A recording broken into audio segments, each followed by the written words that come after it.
The U.S. State Department has just issued a spate of warnings to Americans regarding countries around the world, with some of the most serious warnings, understandably, coming out of the U.S. embassies located in the Middle East.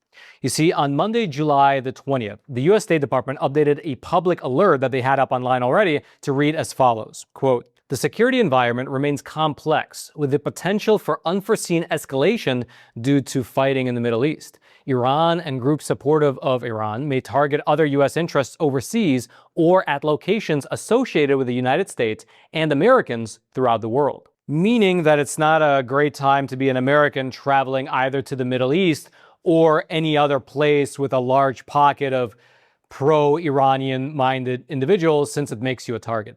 Now, the following day was July 21st, and the State Department issued another bulletin telling U.S. citizens who were already in the Middle East to, quote, "exercise caution and heighten vigilance amid possible airspace closures, travel disruptions, and canceled flights."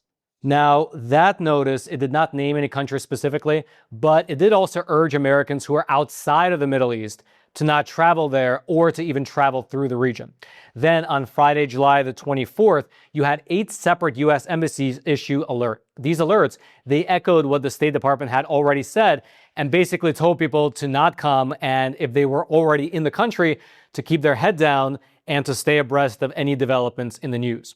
The embassies that issued these alerts were as follows. You had Bahrain, Iraq, Israel, Jordan, Kuwait, Saudi Arabia, the United Arab Emirates, and the virtual embassy in Iran. That was, by the way, on top of several other alerts that were already issued a few days prior from the countries of Qatar, Oman, as well as Lebanon.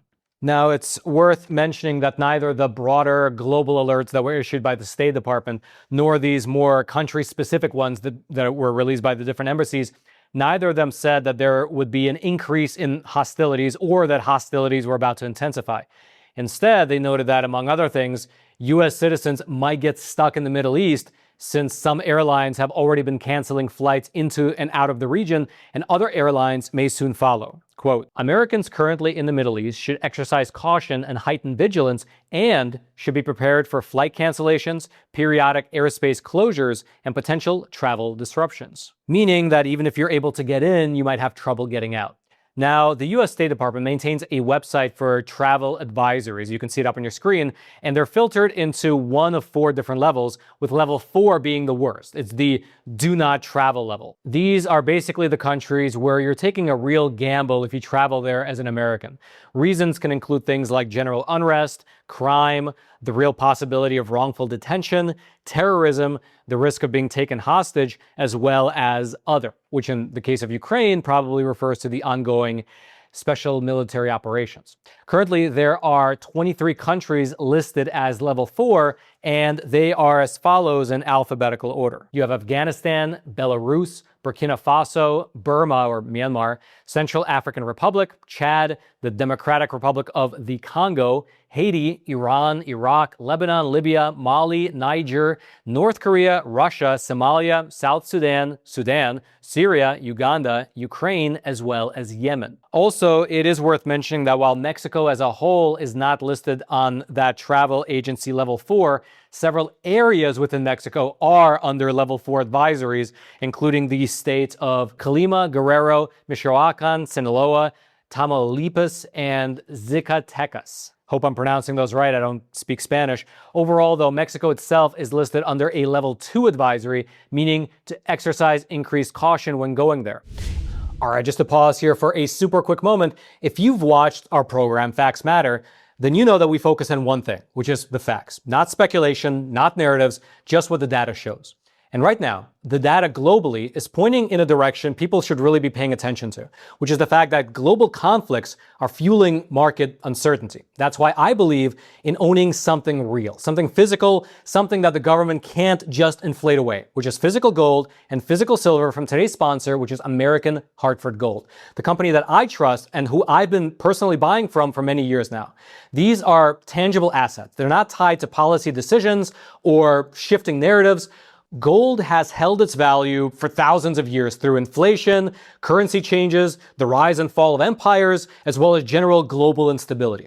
In a certain sense, gold actually thrives in periods of global instability. And American Hartford Gold is a good company. They have an A+ rating with the Better Business Bureau, thousands of 5-star reviews. They can deliver your gold and your silver directly to your doorstep, or they can help you set up a gold IRA if you're trying to diversify your retirement. And right now, when you call and mention my name, Roman, you can get up to $20,000 in free silver with your first qualifying purchase. So give them a call, 866-242-2352, or just text Roman to 65532. That's again, 866-242-2352, or text Roman to 65532. I'll also throw all their details. You'll be able to find them down in the description box below. And what's surprising is that more and more Western European countries are also being added to that level 2 list due to the concerns over terrorism. To that end, just one day after all those different embassies in the Middle East issued their advisory notices, you had the State Department as a whole go ahead and add the country of Belgium to their level 2 advisory notice, warning Americans about the risks of terrorism, crime, as well as general unrest in the country. In regards to terrorism specifically, quote, outfits inspired by terrorist organizations are intent on attacking U.S. citizens abroad, including in Europe. Belgium had been designated with the Level 2 Exercise Increased Caution classification earlier, and the latest update retained the classification while adding in the risks of crime and unrest. Terror operatives can use knives, vehicles, and firearms to target crowds. They typically aim their attacks at vulnerable and unprotected targets, such as places of worship, schools, shopping malls, public transportation systems, hotels, and restaurants frequented by tourists, as well as high-profile public events. And it's also worth mentioning that Belgium was just the most recent European addition to this list of concerns over terrorism. Among others, you also have the countries of Denmark, France, Germany, the Isle of Man, Italy, the Netherlands, San Marino, Spain, Sweden, Turkey, if you count them as being a part of Europe, as well as the Holy See. All those countries are listed under that level 2 travel advisory designation, with terrorism as one of the reasons within the continent of Europe, which is really a new development that only really started in the year 2024.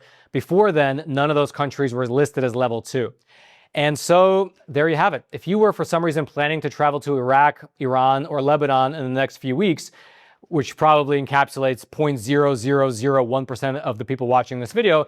But if you were one of those people, well, perhaps wait until things cool down. However, I will mention that these different levels to the travel advisory being issued by the State Department, they're actually just suggestions. They're not legally binding. And so you can still buy a ticket and your passport still will work in those countries. It's only that the US government might not be able to fully help you in an emergency situation. And also, travel insurance companies usually use that level system to exclude certain countries from travel insurance, and so you might not be covered if you go there. If you want to check out the travel advisories for yourself, which I would actually recommend you do, you can filter by level and then click into the individual country names to see the sort of past list of advisory notices for those countries. Kind of an interesting look into the countries. Usually, you know, when you're looking at the maps, you look at travel destinations or different flags or fun things to do. It's kind of interesting to look at the flip side, which is our own government telling its citizens who travel abroad as tourists, hey, you should not go to this place for XYZ reasons, and here's the things to avoid in that country. Kind of an interesting perspective. If you want to check it out, I'll throw the link to that webpage down in the description box below. And all I ask in return is for two things. One, please do smash those like and subscribe buttons as you're making your way down there so the video reaches ever more people via the algorithm. Thank you so much for that. And then lastly, and on a totally unrelated topic, about 2,400 years ago, there was a Greek physician who is at least believed to have said the following: "Let thy food be thy medicine, and thy medicine be thy food." Very wise words. But then you fast forward 2,400 years to the present day, and look where we're at. Food is cheap, it's abundant, it's calorically dense, but at the same time, it's been stripped of its nutrients. It seems like the more you eat, ironically, the worse off you become.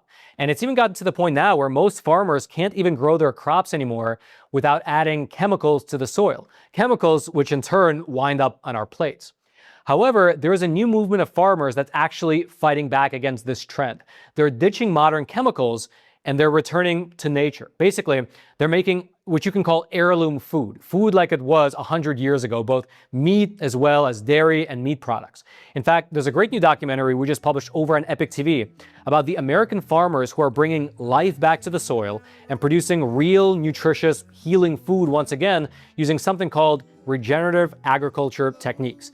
It's an amazing film because it offers an actual solution to the problem, an actual path forward for all of us to take to make ourselves, our families, and maybe even the country as a whole healthy again. And so if you happen to be a person who buys food in America, I would say that you need to see this film because it'll give you the knowledge about where specifically you can find the most nutritious food in your local community. It's a great movie, and you can check it out by clicking on the link to it. It'll be at the very top of the description box below. Just click on that link. It'll take you to Epic TV where you can watch it right away. I would highly recommend it. The modern world is making us sick.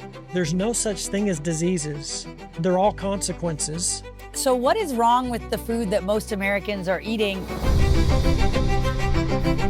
We've got to learn how to be biologists because everything we're doing out here is affecting the biology of the soil and the biology of our gut.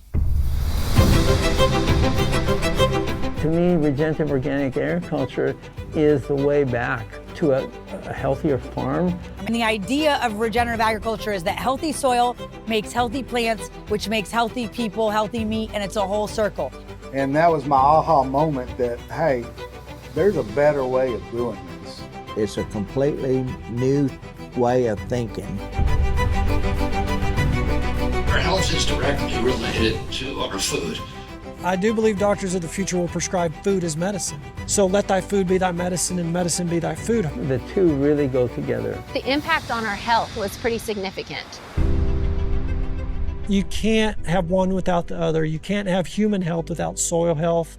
It's just a relationship that's undeniable at this point. The answer is, why didn't I do this 10 years ago? And then, until next time, I'm your host, Roman from the Epic Times. Stay informed, and most importantly, stay free.